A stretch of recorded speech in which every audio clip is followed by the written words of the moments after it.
And there we go. There we go. All right, testing. 1, 2, 3, 3, 2, 1. All right, let's turn that music down just a bit.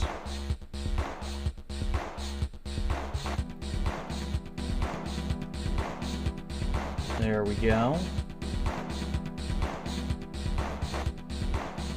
And let's get this show on the road, shall we? Welcome to the stream. My name is Ross. This is Live, Love, Play, and this is my first YouTube live stream. This is kind of weird because I've only ever streamed on Twitch, and this is different. But hey, change is good. It's always good to try new things. And Cracky got the bag. Oh, always glad to see you here, son. Alright, so, what are we doing here? Getting the light back on my face, for one. This is what I'm going to call This Week in Geek. The goal is to do something of a weekly kind of hangout vlog, live stream, hangout discussion, what have you, talking about the things I and you guys have done this week in your geek and fandom world. It's a way to kind of shake off the terribleness that is 2020 and whatever ridiculousness 2021 has in store for us. So, to kick things off, something I've been looking forward to showing for a while, I wanted to say that today is not an unboxing, because I have no self-control and tore into these boxes like a child on Christmas morning when they arrived. Well, thank you, son. I really do appreciate it and glad you're here for the ride. So, here she is. The long-awaited, much anticipated. Come on, work with me here. Here, let's do this. Since the camera has its difficulty, and I'd rather not show you the interrogation room that is my basement studio.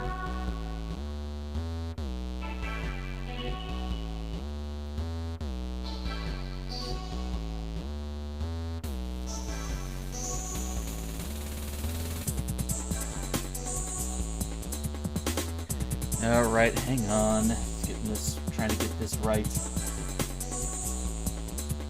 Oh, whoops. That's not it. That's not right at all.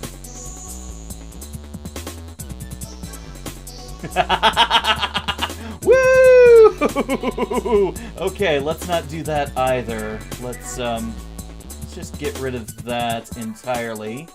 And, let's see. Window capture.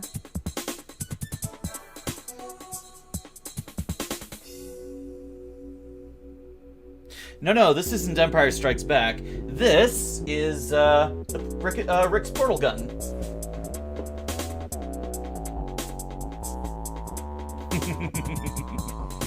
Alright, let's see. Which one is it?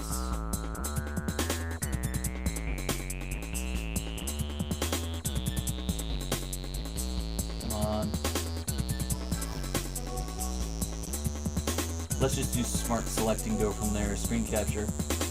Smart selection. There we go. Okay, I know what you're saying, son. I get it. Okay, we'll put that there. Drag that down.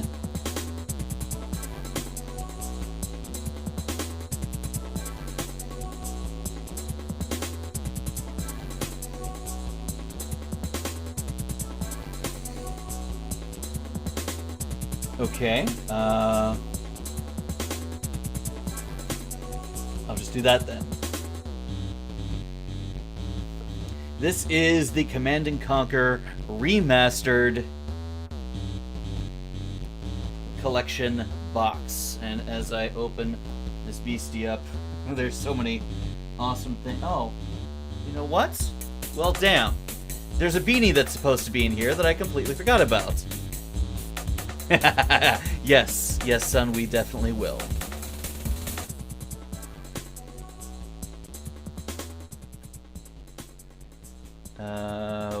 Let's put you back where you belong. There we go. Let's see, oh, hey, what do you know? This actually... when I put it like this. Okay. Well, this is the Command & Conquer Remastered Collection Collector's Edition box, and I have been so stupidly excited for this because, like Sun Seal here, I am a colossal Command & Conquer fan. And this screen showcases all the things that were included in the box. Sadly, my C&C beanie is upstairs, where I've kind of needed it. Maybe a little. Maybe a little. Alright, so the first thing that's on the top of the box that's completely out of order because I dug into it like an eager child on Christmas morning are these unit tree laminates. That includes both the Allies, GDI, the Soviets, and the Brotherhood of Nod. These are all upside down. I got into C&C when I was very young in my early teens. So no, it won't show up on camera very well. Stupid virtual backgrounds. So these are very close to what showed up in the owner's manual, the player's manual for those games back when boxes were filled with supplementary goodies for the player to enjoy when they weren't actually in the game. I used to spend hours and hours reading over my manuals again and again for C&C, Total Annihilation, Diablo, StarCraft, Warcraft 2, just so much fun story packed into these games that we really don't get anymore, and I kind of miss that sometimes. So to see this, well, the whole thing is nostalgia, I mean, but yeah, big nostalgia trip. Let me set that aside. I got this really cool laminate collector's card that is the Red Alert starting screen. There's this folded up but full-size C&C poster. Yeah, dropped it.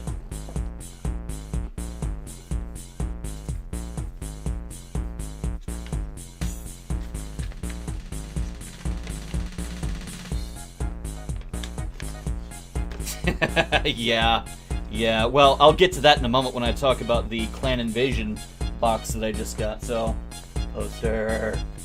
Oh yeah. And the Red Alert side. Downside of reversible posters, you can only show one side at a time. Alright, then there's the faction stickers, which are really cool. I really like those. We've got unit patches for GDI, the Allies, the Soviets, and of course, our favorite faction of all, if you couldn't tell, the Brotherhood. There we go. Then we've got a absolutely gorgeous art book filled with concept art from the remaster. Just pages and pages, awesome. I love this thing. Well, I have to get a double-sided frame. They did not Blue Sky. Dang it, what's the name of the developer? Lemon Sky. They did a really good job on the art for this game. Alright, now we're getting to the big-time goodies. My absolute favorite thing in this whole entire box is the soundtrack. Oh man, 6 discs of music. This is going to bring me hours and hours and hours and hours of joy. The one thing that sold me on C&C more than Warcraft 2, more than Total Annihilation, and more than any of the other RTSs or other games of the time was the quality of the music. Frank Klepacki is an amazing composer and performer, and oh my god. And it was only $20 on Steam. So there, the first two discs are the music from Command and Conquer. The third, fourth, and fifth discs are Red Alert, and the sixth disc is new arrangements by Frank's own band, Frank Klepacki and the Tiberian Sons. Oh, I haven't opened this yet, and now I'm going to tear into it right now because I cannot wait any longer. I waited 2 weeks to get into some of this stuff. I couldn't resist initially, but now that I've left some of it alone just because. Also, I didn't want the little guy to get to it. 2-year-olds are very, very handsy. Here is disc 1. Total length 70 hours on just the first disc. Or is that 70 minutes? That's 70 minutes. Wow. 70 hours? What the hell am I thinking? Alright. Disc 2 is upside down. Total length 64 minutes.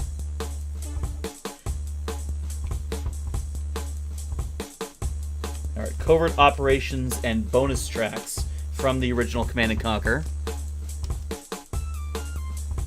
Yes, yes I am, and that's not changing. If I get something I've been waiting for a long time, I'm not going to wait to open it up for a camera. I'm going to tear into it, as I've said, like an excited child on Christmas morning or his birthday. Now, what is this? Oh, okay.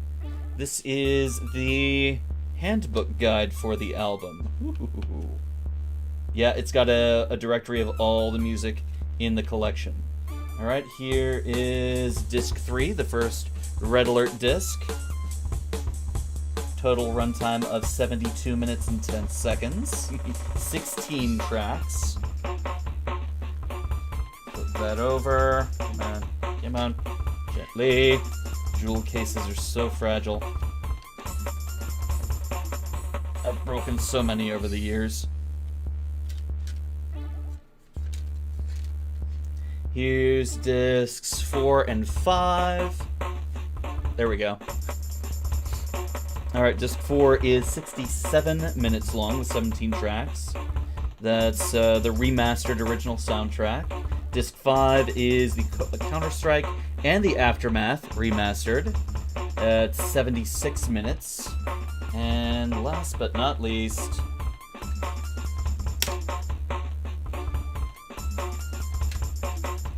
Frank Klepacki and the Tiberian Sons celebrating 25 years of Command & Conquer. Total length 73 minutes. Oh, man. Oh, if my PC had a disk drive, I would plug this thing in right now and we would rock out. Copyright be damned. And then we've got the digital assets for the game, which includes faction icons, the two posters, the tech trees, and the art book. So pretty much everything I showed first, but in digital form. I will open that later. I am less excited about that. And ooh, lapel pins. GDI.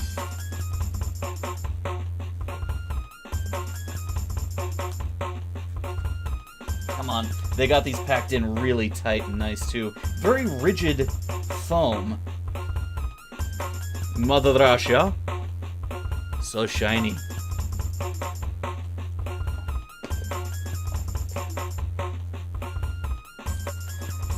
The Allies of Europe. Very nice. It is very nice. And then, once again, in the name of Cain.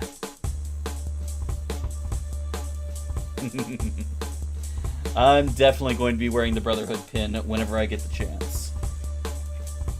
Alright, we're coming up on the biggest of the big goodies.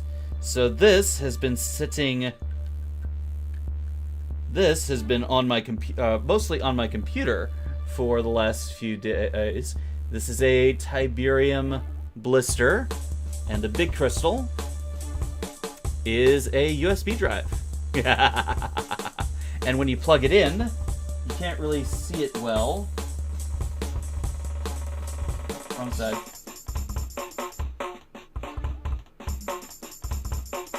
Nope, that was the wrong side. This is the right side.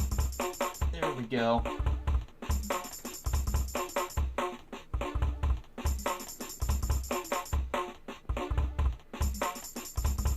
It lights up.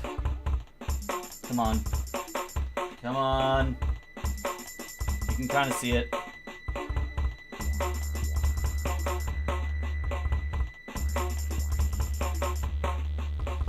I'll figure something out later. But yeah, it lights up when it's plugged in. That's so often. I've got a glowing Tiberium crystal in my computer right now. And last but not least in this box, King Total Impact Gaming. Welcome to the stream. Glad to have you here for my inaugural YouTube live stream. I'm showing off the contents of my Command & Conquer Remastered Collection box haul. You just missed me absolutely gushing over the soundtrack, and now we get to the biggest items in the collection. This is a die-cast mammoth tank. Look at it. This thing is hefty. This thing is very, very hefty, but it is so cool. Very just solid die-cast steel. This thing is it's weighty, but I love the detail on it. I love the rotation. The classic power of the double barrel tank. So cool, so cool.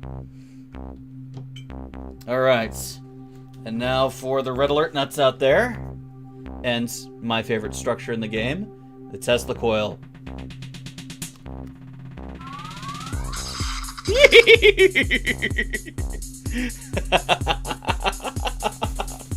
Oh, it is cool. It's so cool. The defensive structures in C&C are always some of my favorites, and the Tesla coil, that definitely stirs up the imagination, especially once you look into it and you find out all the crazy stuff about Nikola Tesla himself, the real-world applications of the Tesla coil, his original intentions for the Tesla coil, and what could have happened if Mr. Westinghouse had just a little more foresight and forethought. And maybe if Tesla was just a little less neurotic. One more time.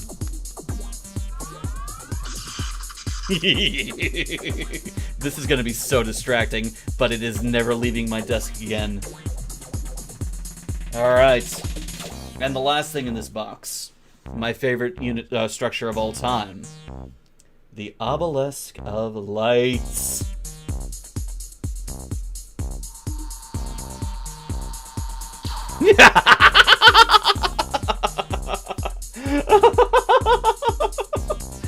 Oh, just that hum, that charging capacitor hum and discharge.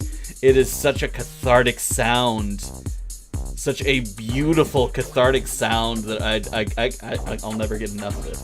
It's just, especially when you hear the explosion or the cry of the unit that dies under the one shot of this laser beam.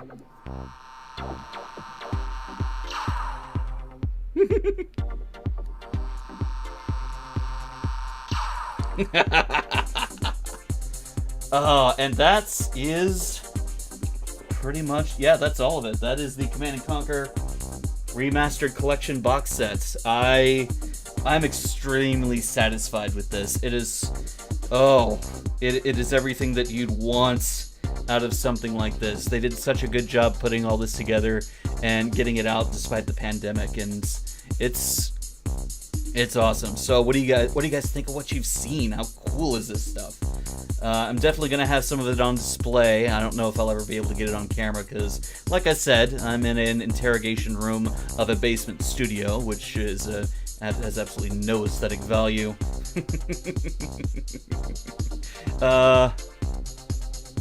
It probably does. King Total Impact Gaming. Do you have a short form for your name? And second, do you play Command & Conquer? And does any of this resonate with you at all? Like I was saying before, I am a huge Command and Conquer fan. I've played all the titles. I still go back and play most of them, especially now with the Remaster collection. I've streamed it over on my Twitch channel, as well as I don't think I've ported anything over to this channel yet. I should do that.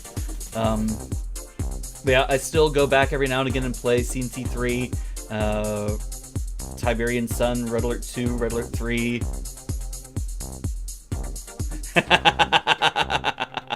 Nice, son. Nice. And I even have the novel written by dang it. Oh yeah, Keith DeCandido. One of the authors I follow is a Star Trek author. He wrote the C&C novel. In fact, Son and I have been brainstorming the idea of a Command and Conquer audio series. That's something we used to do a while ago with our dearly departed friend George. We've had a bunch of fun ideas. We just need to find the time to actually flesh some of those out. We also need a new enabler. We need a new hype guy. George was our hype guy. We need a new hype guy, son. Alright, let me move some of this away while we keep on geeking out. You know, son, I don't think you told me much about your introduction to the C&C fandom and what you liked most about it.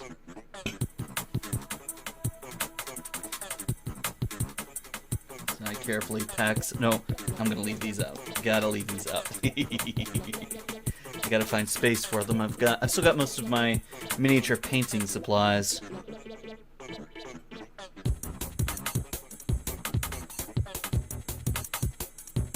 Oh, cool, cool.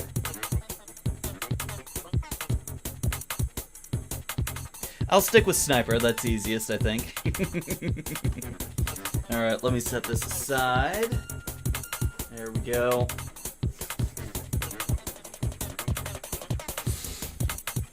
Let's see, the first time I picked up the game, it was actually from my friends David Smith, I think his name was. He and I were in the same homeschool group together, and he had just picked up C&C. At the time, it came in 2 discs, and one was the GDI campaign, the other was the NOD campaign, and you could freely give your friend or someone else the alternate campaign disc, and then you could connect via dial-up modem and play multiplayer, which was pretty damn cool. Intro to C&C was community college. A fellow student was playing Tiberian Sun on his laptop. Nice. Very nice. Tiberian Sun is definitely my favorite, narratively and environmentally, of the series. I loved how the Earth was being terraformed dramatically around the player, and you saw how alien Earth was and how desperate the situation had gotten, and technology and culture was evolving to mirror it. The Nod had taken on this bizarre. They become even more fanatical, it seems, in Kane's absence. The technology just looked so different, so radical. And GDI going around in walking tanks and exosuits and hover technology. It was all so wonderfully sci-fi, and the story was presented in such a beautiful B-movie kitsch that stuck with me. I've loved B-movies ever since. It was just too much fun. All right. Oh, so much C&C. Okay, we're gonna do each of these one more time.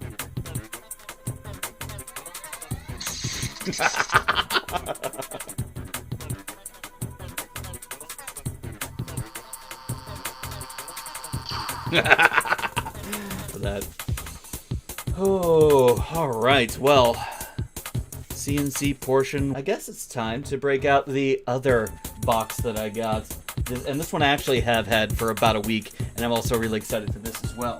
Let me scoot over and grab it. This is another one that I couldn't wait to open, and tore into it like, well, with great enthusiasm. This is the Battletech Clan Invasion box. Battletech, if you don't know, is a game centered around giant walking war machines that dominate the battlefield of the far future.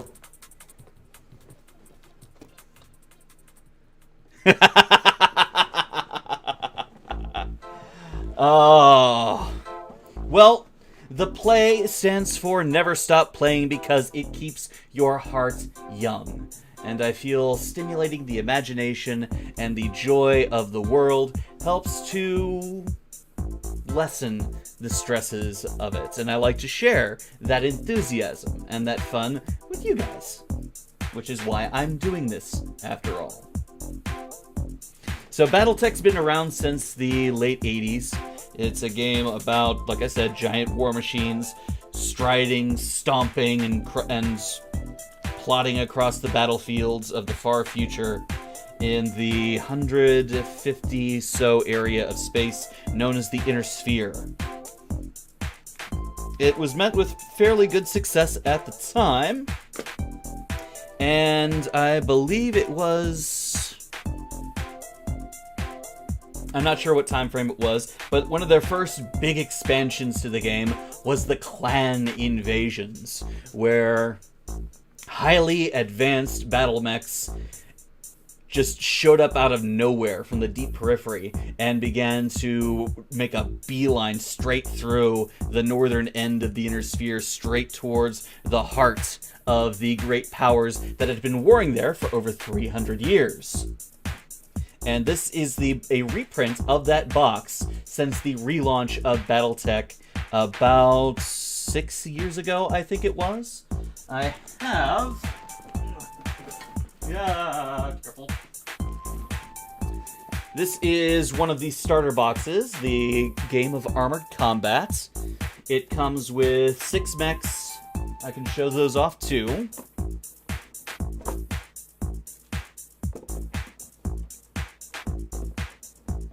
But I'll focus on the Clan Invasion box first. So let's get into this thing and show you what's all in it. This they kickstarted this game. Let's see. Can I find? There we go. Campaign.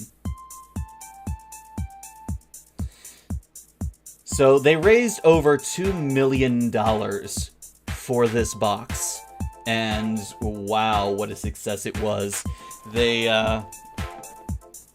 did a really good job with it too, and despite all the difficulties of COVID.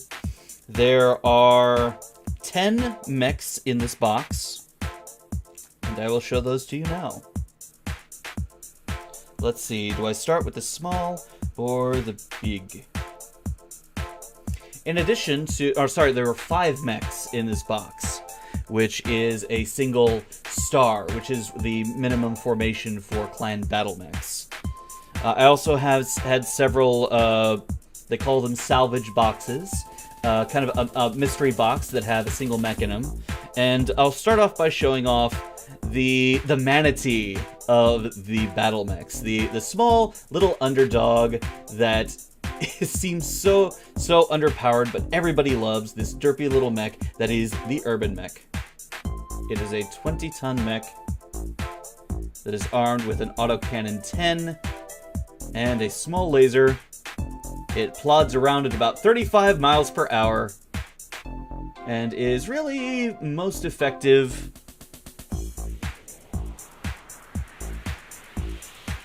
Yeah, a Kickstarter that actually fulfilled its promise. Go figure.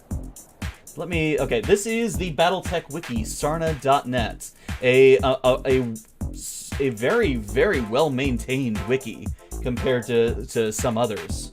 I don't know how it compares to Memory Alpha, but it's incredibly detailed, well organized.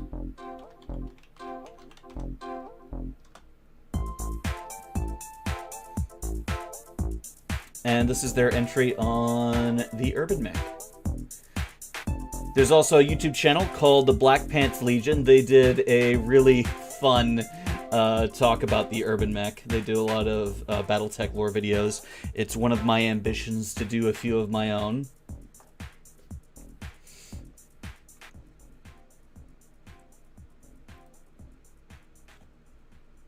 Now, let's see. I've got a lot of different mechs here. I'm not very familiar with the clan mechs.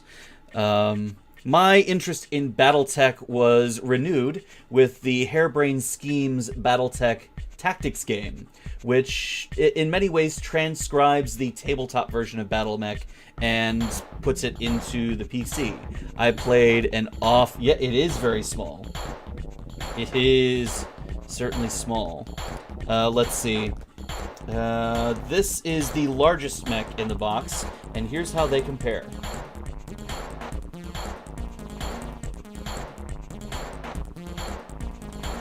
It is a very there are 4 classifications of battle mechs: light, medium, heavy, and assault.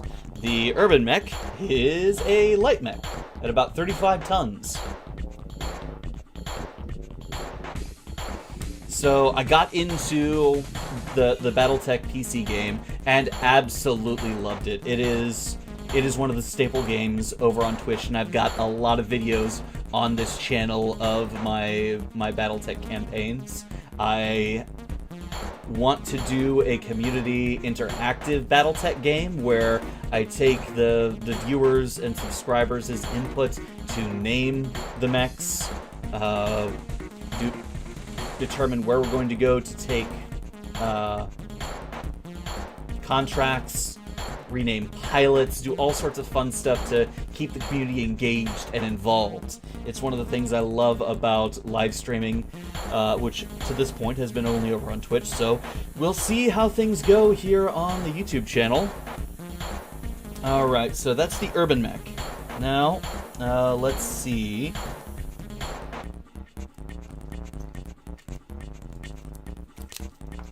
I have to, oh, there it is. So interesting thing about Battletech. There are actually, well, there's a lot of interesting things about Battletech, but I'll try and space it out so I'm not keep things too weird. There's 2 different ways to play the tabletop version of the Battletech war game. There is classic Battletech, which uses, let me see if I can dig this out carefully, record sheets like this one, where you track the heat, the armor placement on the mech on this little paper doll, the structural points right here. Here's its weapons loadout. It's kind of D&D-ish in its combat, in its classic form. It's a really interesting game to play, and the first time I was introduced to it, I was kind of iffy about it, just because I was used to playing 40K, which is relatively more streamlined.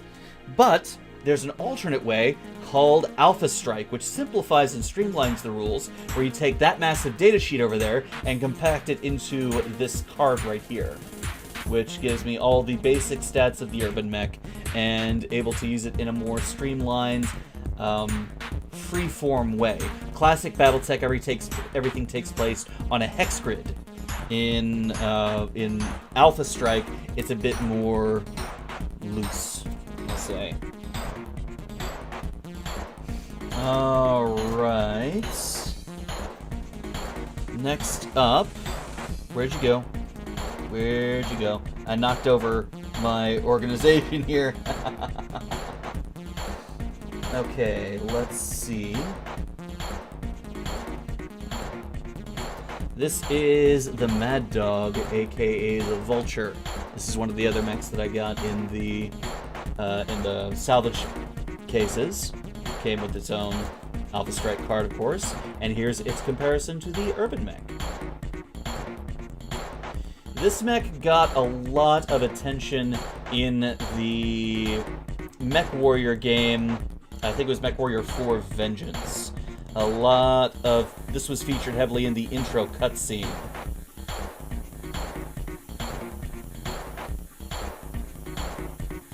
And I don't see a weight class on that. But it does have a battle... Okay, the Urban Mech has a battle value of 16, which you can kind of see right there. The Mad Dog is 42.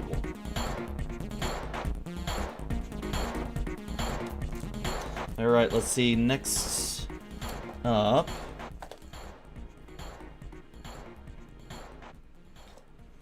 This is the Storm Crow. Urban Mech for scale. And the Storm Crow, battle value 43. I don't see a weight on it either. I'm gonna need to learn a few things before I start getting too heavy into the game. I'm really enjoying just looking at it. Alright.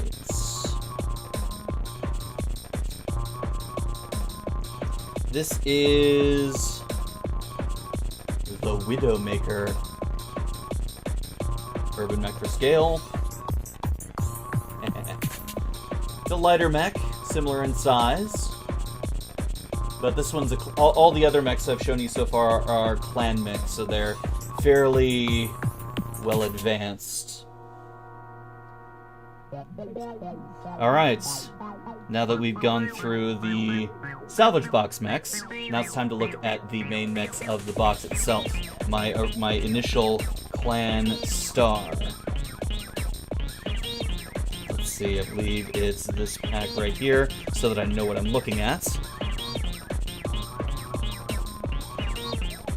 Battletech is as I'm opening this thing up, Battletech is a really interesting game because it's a lot of different things at once. Yes, it is a... come on. This thing is wrapped up tight. It is a tabletop war game. Believe it or not, they are scaled up from their original models. A lot of the old Battletech models were soft metal. I'm not sure exactly what their metal was, but these new plastic sculpts have done a really, really good job. Highly detailed, very... At least these are sculpted pretty nicely. They come pre-assembled, so you don't have to put them together with glue or anything else. I'm gonna need to get a knife.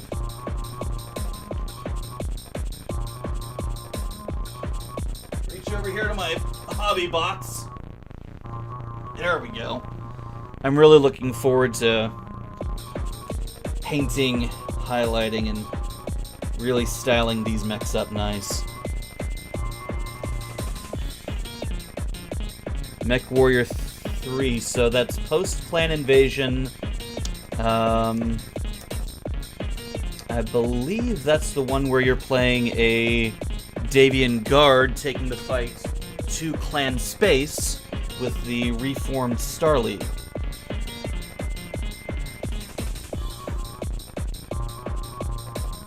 Last week I did a deep dive on YouTube into all the different Mech Warrior games. Okay, I think I've got all the cards here, so let's start with, let's see.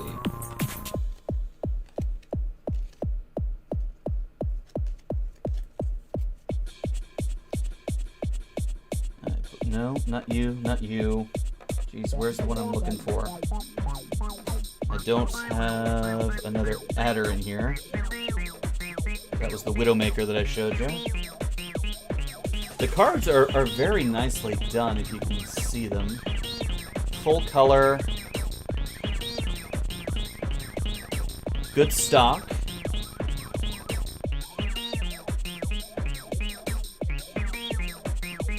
Okay, here we go.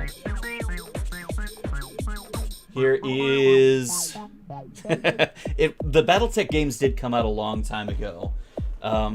Before Battletech, the Harebrained Schemes game, the last one that came out was almost 20 years ago. Yeah. The last Mech Warrior 4, that was the late 90s, I believe. we had the Mech Assault games for the early Xbox. So here's the Black Adder next to the Urban Mech. About the same size.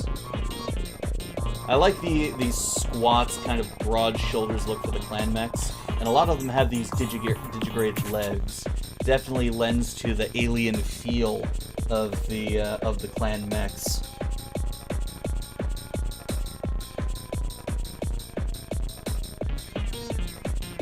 All right, then we've got the Mongrel.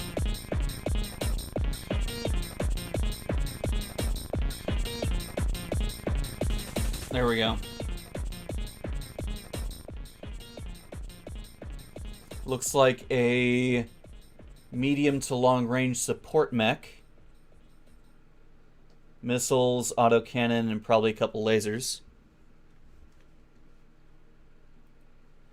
And let me swap up my music. We've gotten through all that. Let's see.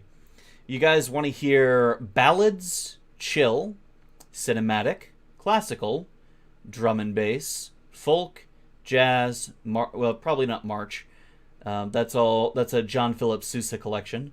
New age, piano, urban and rap, and world fusion. What sounds good to you guys? So that was the Mongrel.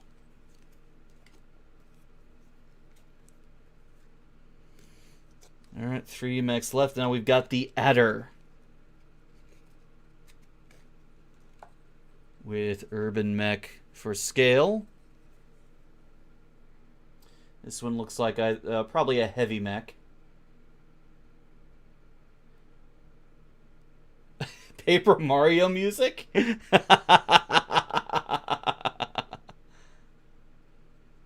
Alright, I'll just keep going through this playlist then.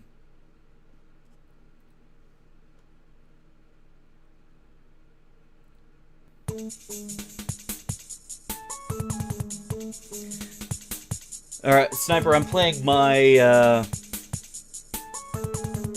music, not sound. Well, the music I'm playing is from a public domain library, so that way I only have about a 30% chance of getting copyright claims.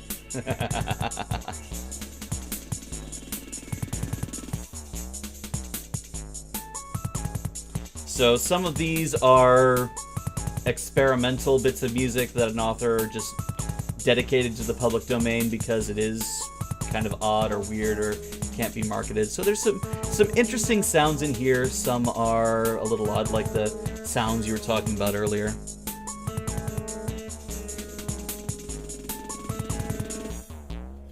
And now the mech that we all know and love, the Timberwolf, aka the Mad Cat, with Urban Mech for scale. Classic design, kind of bomber-like cockpits, missile pods, and sidearms. This thing was everywhere in the Battletech marketing. I mean, just it's right there. It's right there on the box.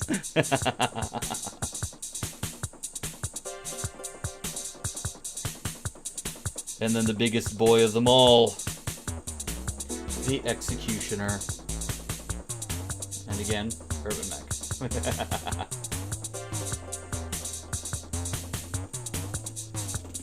This thing definitely looks pretty beastie.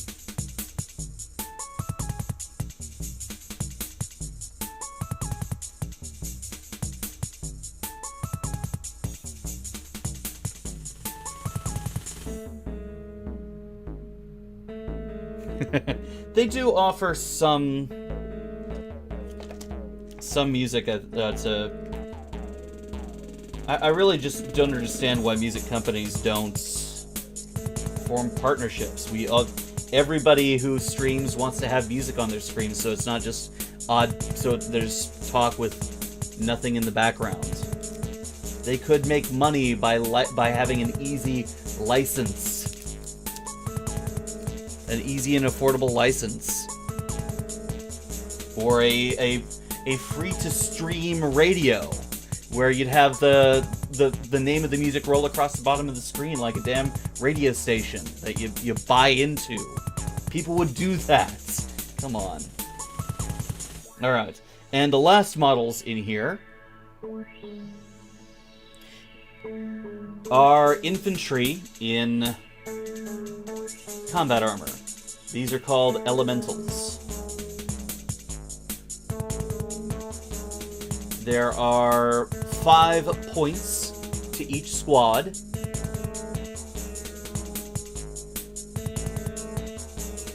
Five points makes a star. The clans organize everything in 5s instead of 4s. That's how their organization works. 1 star is a squad, 2 stars is a binary, 3 stars is a trinary. Any more than that, you form a galaxy.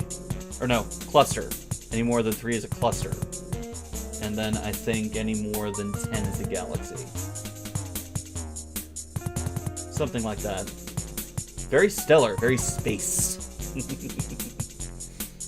Alright. One interesting thing about this box, it also comes with these. These are paper mechs. So if you have someone who hasn't played before, you have these little stand-in mechs that you can use instead, and they're perfectly legal.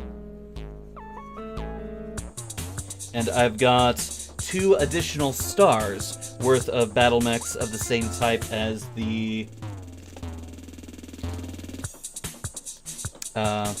models.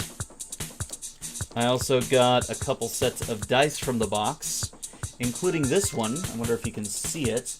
That comes with a unit emblem of the Kellhounds. It's a mercenary faction in the game. There's a lot of mercenaries. Well, the Battletech history spans from...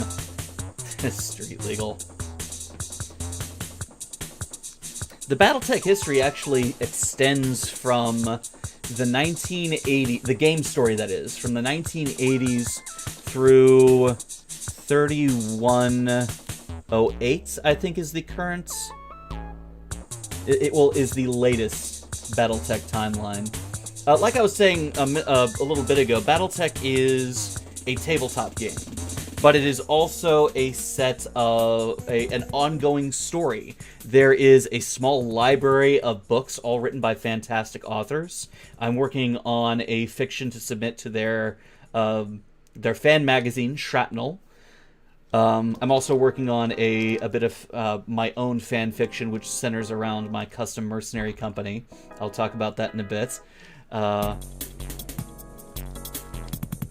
It's also regular artwork. Just look at some of the... You can see the art on the page here. You've got the Battletech Clan Invasion box right there. You've got all of this here.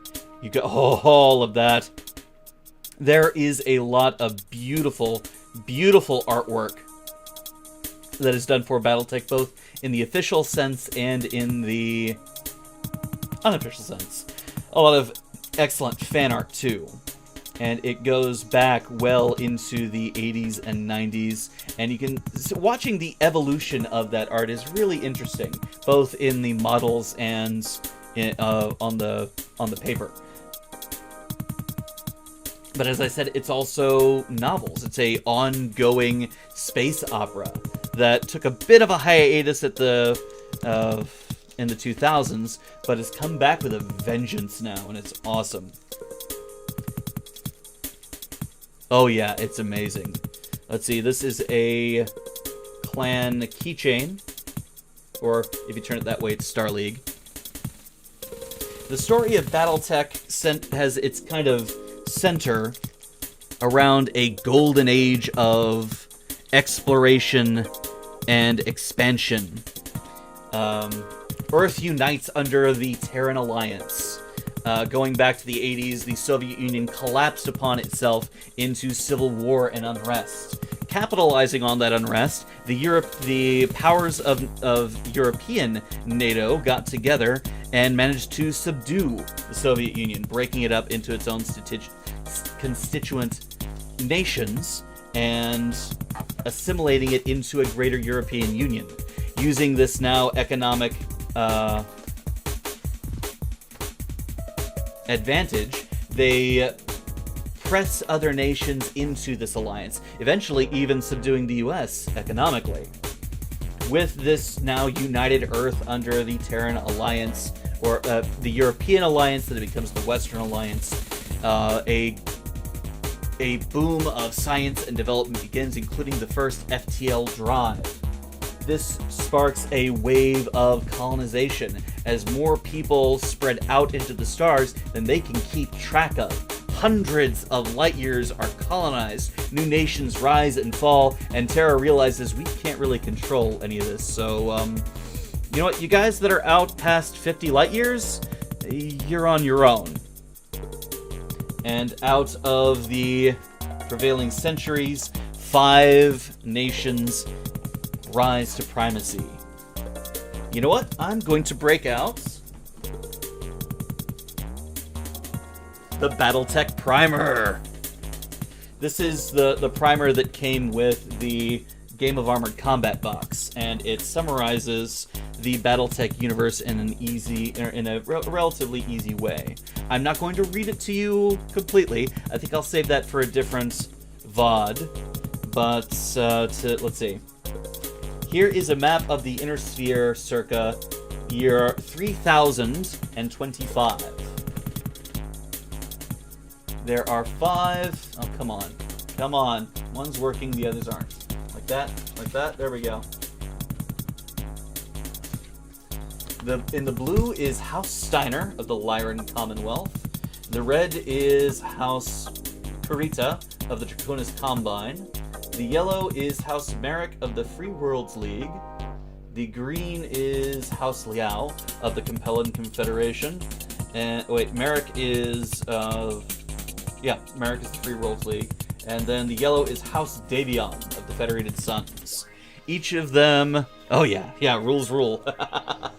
Each of them controls a massive area of space. They are the superpowers of their age, and for almost a century, for several centuries, they war against each other for power, for influence, for territory, for technological gain. And in the 24th, 25th centuries, the area outside of Terra forms from the Terran Alliance to the Terran Hegemony, and it becomes the literal and figurative center of civilization.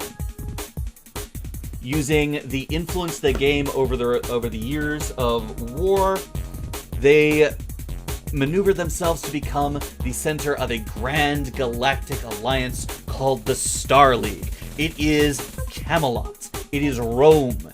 It is the beginning of a golden age for spacefaring humanity, and technology booms, and one of those booms is the battle mech. It revolutionizes warfare that is constrained by rules of war, initially created for the best of intentions to keep planets from being glazed to lifeless husks. But it necessitates a change in warfare and a innovation in warfare that leads to the battle mech, which leads directly to this guy, the Mackie. This is one of the old metal miniatures that I got and put together from a company called Ironwind Metals. The Star League eventually fails in a very long story that I won't recount here. Tex talks Battletech, again, excellent source, very well worth it. But the fall of the Star League eventually falls due to treachery and apathy, causing the military of the Star League to just leave and go start over somewhere far beyond the reach of the Inner Sphere. 300 years later, 3 succession wars later that see a return to planet-glassing conflicts, the descendants of the Star League create their own society, a caste-based system where the warriors control every aspect of life. They are genetically engineered, vat-bred balls of muscle and anger and pride and little else. They're driven by codes of honor, uncompromising, unflinching, and totally determined to reconquer the Inner Sphere and reestablish the Star League. And that is where the Clan Invasions begins. And this is what the Inner Sphere looks like in 3052 at the end of the Clan Invasion. If you can kind of see it. Come on. There we go. House Steiner and House Davion have married into an alliance and have a supermassive state right in the middle. The Draconis Combine kind of got screwed big time by the Clan Invasion, because that is their invasion corridor right there. 4 clans out of 13 drove a wedge almost to tear out right in the middle. The story of how they were stopped isn't something I'm going to get into either, but the organization that manages the faster-than-light communications network of the Inner Sphere, once a part of the Star League, after its fall it became a part of a private corporation and then group of techno-magi called Comstar, secretly held on to a bunch of Star League-era technology, activated it all, and challenged the clans to a battle on the world of Tukayad. And while the clans have a very rigid structure of honor duels and measured but brutal warfare, Comstar had no such compulsion and fought like mad bastards. It was a battle for Stalingrad across an entire planet. It was pretty crazy. And that's the kind of story that Battletech is. It is such a fun and crazy and nightmarish world that is so much fun to dive into and explore. I've given you just the barest idea of what kind of stories that are told in this game. And here's one of the short stories that's included in this box. The Bonds of Battle. And that is an elemental that's on the cover right there. Let's see. Also in the box, we've got more data sheets for the clan mechs. And then we've got the classic Battletech maps. So as you can see, this is folded up. I'll unfold in a minute, but it's all grid and hex based.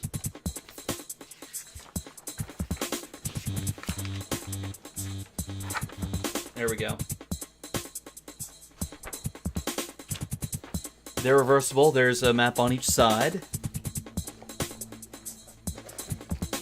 And then we've got a cheat sheet board, a quick reference guide. I showed you the clan primer. There's the Battletech primer. And the Clan Invasion rulebook. Now, the Clan Invasion box is a supplement. It's meant to be a companion to the Game of Armored Combat box.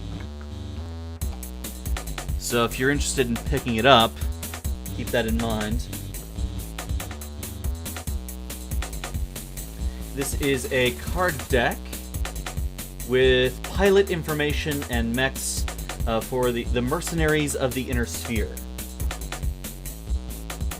So naturally, as you might expect, war is expensive. Raising armies, training soldiers, building mechs. Just the urban mech, this little guy, 2 million C-bills. The Mad Cat, 45 million C-bills. C-bills is the currency. It stands for Comstar bills.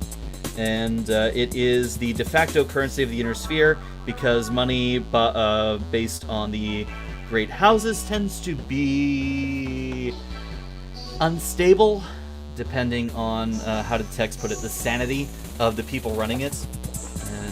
not that great. So yeah, that's pretty much the Clan Invasion box. Oh, yeah, I also got a challenge coin. This is for Clan Barak? Yeah. All the clans are named after animals and an element. Or animals or elements. Or you got Clan Wolf, Clan Smoke Jag. Oh, let me bring up the primer. I can show you some of them. Battletech primer. There we go, Clan primer.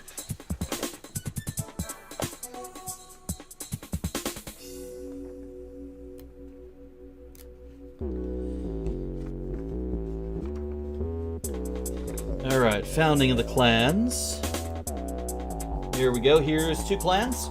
We got Clan Ghost Bear and Clan Jade Falcon. Each of the clans are fairly unique. They all have they follow a similar set of rules, but some of them take it to different interpretations. Clan Ghost Bear is fairly moderate. Clan Jade Falcon are absolute assholes. Then we've got Smoke Jaguar and Clan Wolf. Don't know if you can see it. Clan Wolf are fairly upstanding. Clan Smoke Jaguar are also assholes. And let's see, there are several reserve clans.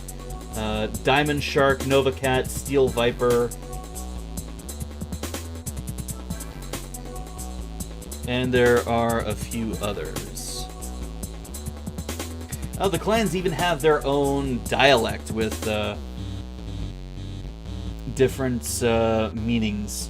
The language evolves naturally, although for the clanners, they don't use contractions because it is an affront to the legacy of the language of their ancestors. Also, poor grammar is punished severely in some clans. Let's see... Where's...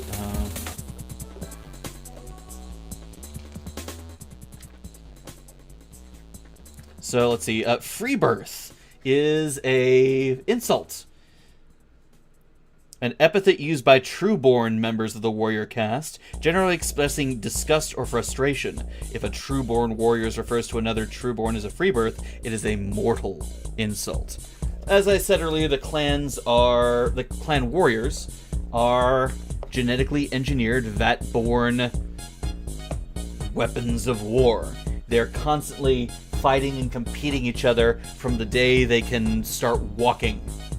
Constantly trying to prove themselves to their peers that they are better warriors. It's highly competitive.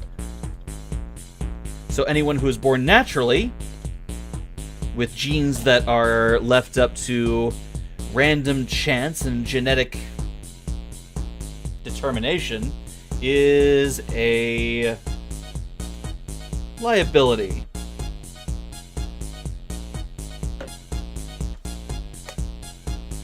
And then they got their asses stomped by the new Star League.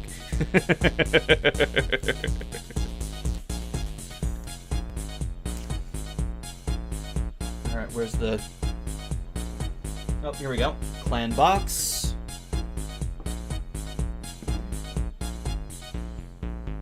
There we go. And now that I've shown them off, I can finally prime and paint them. Speaking of, the last thing I'll show off tonight...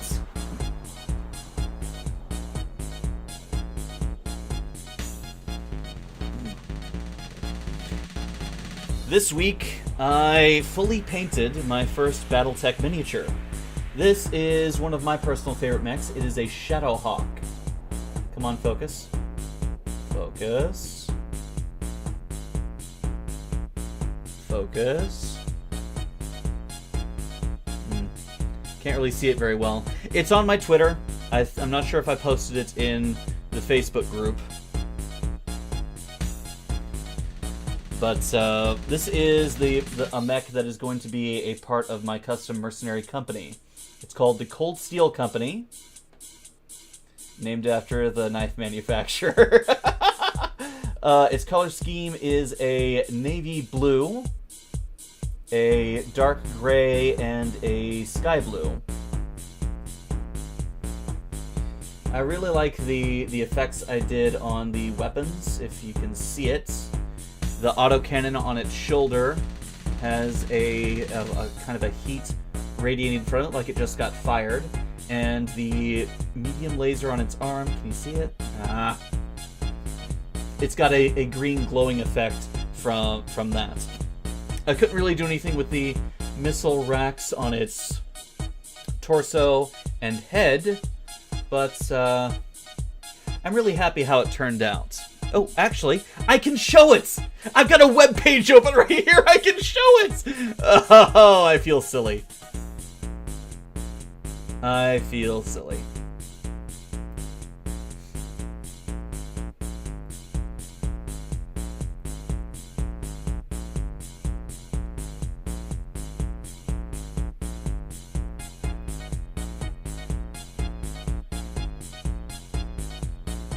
Scrolling down, scrolling down. There we go. This is the finished product. That is this.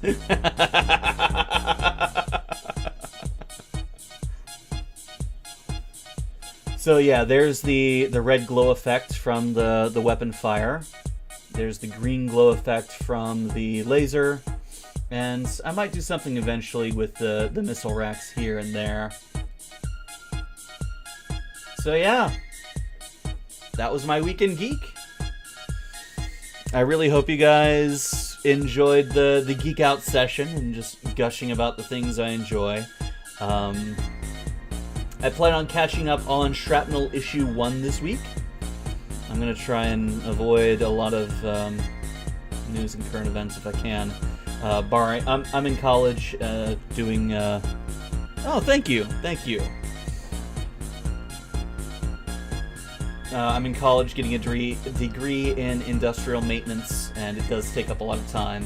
I've also got a 3-year-old, which takes up a lot of the time, too. Yeah. But I really enjoy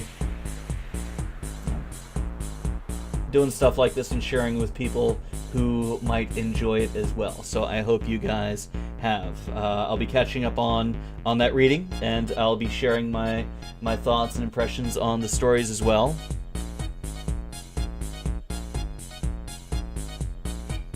Yes, exactly. Gotta keep myself busy so I don't get lost in the interesting things in the interesting times that we live in. Alright, I will call it for the night. Thank you guys so much for hanging out with me. That's Sun Sniper. You'll get used to it. Thank you so much for hanging out with me tonight. It's been this was interesting. Hopefully next week I'll be able to refine things a bit more and maybe streamline a bit. If you guys have anything that you want me to take a look at this week in Geek, let me know. Tag me on Facebook or on Twitter, and I'll see if I can get to it. All right. Thank you guys again, and until next time, remember to live, to love, and to play a little bit every day.